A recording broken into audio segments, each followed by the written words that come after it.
Hi there, I'm Luann Strapoli, founder of Inspirational Leading, the place to create your leadership success. At Inspirational Leading, we're focused on helping every single person become the best leader that she or he can be, whether it's in the home, in the community, or in the workplace. Now we have a special treat for you today. Just a little while ago, I went and sat down with my mentor, Dr. Haddon and asked him some candid and straightforward questions about what it means to lead.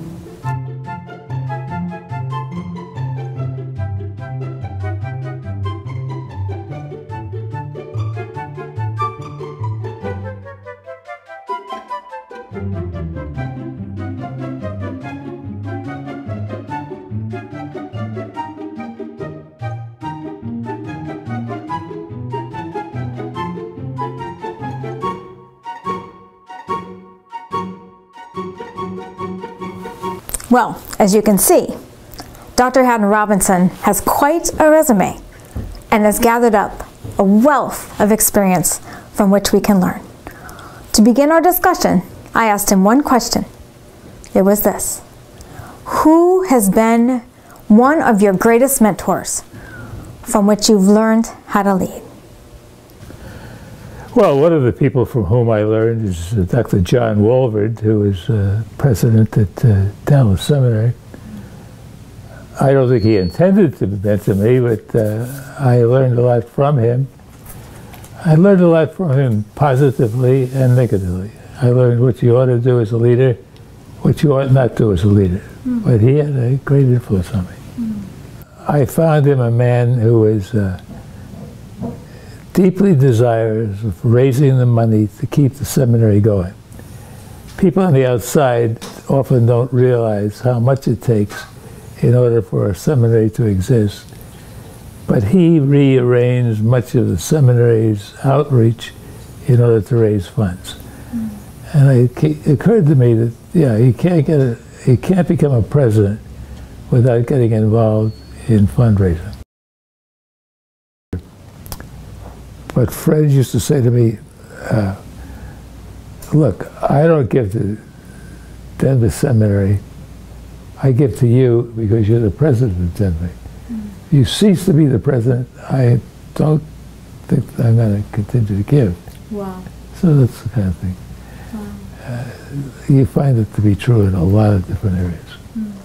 Well, with the question of fundraising out of the way, I asked Dr. Haddon Robinson, how did you set goals for yourself while you were a seminary president? This is what he said. Well, I think first of all, you have to realize I didn't think of myself as a leader. I was in leadership positions and I tried to do my best, but I didn't think of myself as a leader. When I went from Dallas to Denver, I went from being a president of being a professor at a seminary to being the president of a seminary. It took only about 3 or 4 weeks to get over that.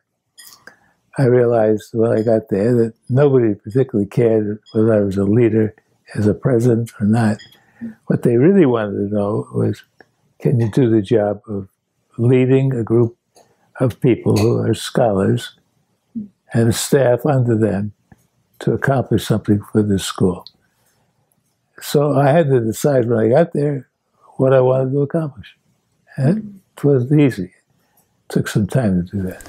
Aside from setting goals for himself, Dr. Robinson often had to lead very strong personalities, sometimes not so pleasant ones. My next question for him was, how did you lead strong or difficult personalities most effectively? Listen in. He has great wisdom to share. Sometimes you have to model what you want, attitudes in life. Other times you find out what their strengths are and you go with their strengths to accomplish something. But I didn't find it easy to do on a tricky basis. I had to say to them, look, this is what we're trying to accomplish. This is what I think you're able to do. Will you help me do it? And very few of them said no. In fact, I don't think Eddie said no. I had to realize, though, that many of them had their own projects in life, and if I could make my project correspond to theirs, I was home free. And so I found I had to know the person before I could set goals for that person. It's really interesting because you keep coming back to the importance of actually really knowing the people with whom you're interacting. Oh yes, it's crucial. That comes out of, communication. A good communicator does not just communicate information. A good communicator wants to know how this information can affect the lives of those to whom he speaks. So you always have the audience to consider. And I think that was a help to me as a leader of a seminary. Yeah, and I will say, Dr. Robinson, you were president of Gordon Conwell Seminary when I was a student, and I didn't know you very well. I had audited one of your classes at that point so far. And every time I would pass Dr. Robinson in the hallway, you would always stop and sincerely ask me, "How are you?" You would say hello, you would ask how I was, and you always seemed genuinely actually interested. I think that's true. I'm interested in people, and so therefore it's not difficult to do that. I find that if I just pass people in the hall, I've gained nothing by that visit. But if I could just ask a question or two, I can see what they're doing, what they're about, and sometimes their answers help me a great deal.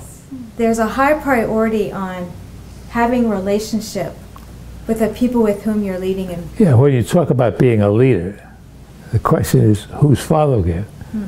If you talk about being a leader because you have an office and a title, that doesn't carry you very far.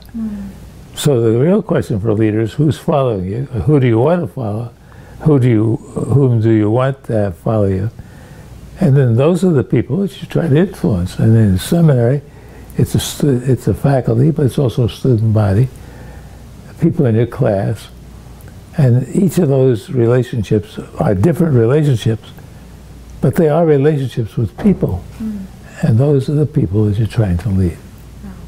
Are there certain habits, either certain physical habits or certain thought processes or something spiritually that you do to develop yourself? Well, physically, I have tried to work out over the years several times a week. I still do that, but that does a lot. It takes away stress, sort of prepares you for the day if you do it early. So I've done that for years. I think another thing I do is to read. I'm not as good a reader as I once was, or I'd like to be, but I'm interested in how other people perceive leaders in their day. So I'm interested in history, I'm interested in books on leadership, and while I haven't been as faithful reading them as I could have been, I was faithful reading them when I had a choice between this book or that book. I've been reading some books lately studying the difference between managers and leaders. And managers tend to just lay out a bunch of rules and tell people what to do and kind of force them into a mold. But when you talk about leadership and communication and people, you don't seem to talk about people that way. You talk about people differently. Can you describe that? Yeah, I don't think that you're ever going to get much if you try to use people. No, you need some managers in your crowd. You need some folks who carry out the goals and do it well. But you also need top people who carry your passion. And when you're passionately devoted to something, you pass that on to people around you. And those people with their skills can do what you can't do. If everybody around you can do exactly what you can do, a lot of them are not necessary. But people can do what you can't do, and you have to say, you need to say, what is it they can do that I can't do, and how is this going to carry out the program for the school, organization, and then you can do it. You seem to be implying and teaching us that to be a great leader, we have to be strong enough to have people around us who might be stronger in certain areas than we are. Well, I would hope so. I would think that if you're the top person in your organization, and you can do what everybody else in the organization could do, then you got a lot of people that are unnecessary. But if you have people around you who have strengths that complement your weaknesses, and they're on your team and not on your back, they help you a great deal.